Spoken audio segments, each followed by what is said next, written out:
Well, howdy there, Internet people. It's Bo again. So, today we are going to talk about some political maneuvering that is occurring up on Capitol Hill, what's going on in the Senate, and then maybe a surprise that is occurring over in the House. And we'll have to wait and see how it plays out, but there's some interesting movement. Okay, so we have talked a few times about how Schumer over in the Senate, the Democratic leader over there, has arranged a number of votes, and those votes are putting Republicans in a position where they have to actually vote on something rather than just say they're for it and then not act. And those votes have been incredibly uncomfortable for a lot of Republicans. They've done this with IVF protection, Supreme Court ethics, protection for contraceptives, and now with bump stocks as well. These votes are going to be votes you'll see in the campaign. They're creating campaign material by doing this. My opponent, they didn't. They voted to block protections for IVF, even though they said they were for it. That's what they're doing. Now, I mean, the easy fix for this for the Republican Party would be to actually vote in favor of, protecting people's reproductive rights. But, I mean, I guess that's just a bridge too far. The thing is, over in the House, Republicans seem to feel like they don't have to worry about this because their leadership is in charge in the House. The Democratic Party is putting together discharge petitions. This is something there is not a Schoolhouse Rock episode on, but the short version is that if you get enough representatives to sign on to something, you can sidestep the leadership. And it's weird that they're doing this because, I mean, realistically, it's unlikely that they get enough Republicans to sign on to bring it to the floor.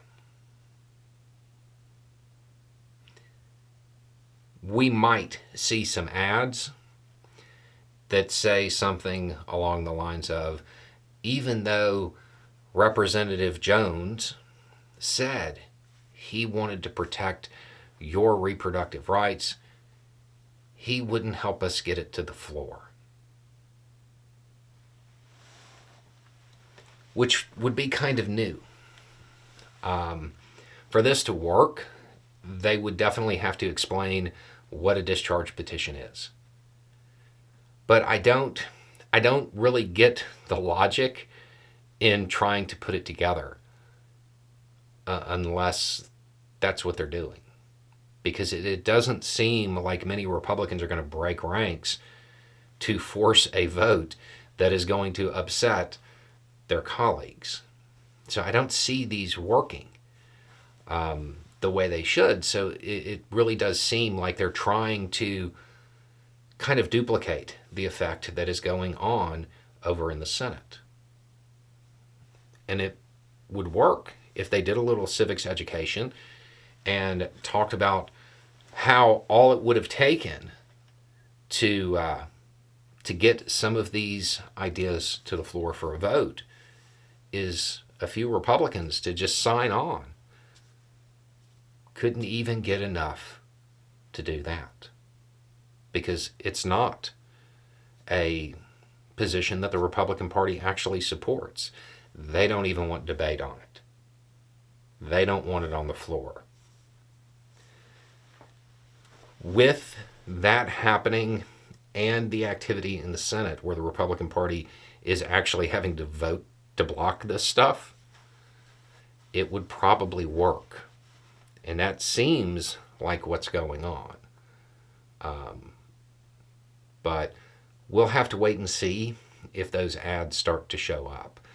And the interesting thing about it is, because I told somebody I was going to make this video, and they're like, don't do that, you'll ruin it. No, it really doesn't, because what are they going to do? Sign on to the petition? then you get the vote. The Democratic Party kind of has them here if they decide to play hardball. Anyway, it's just a thought. Y'all have a good day.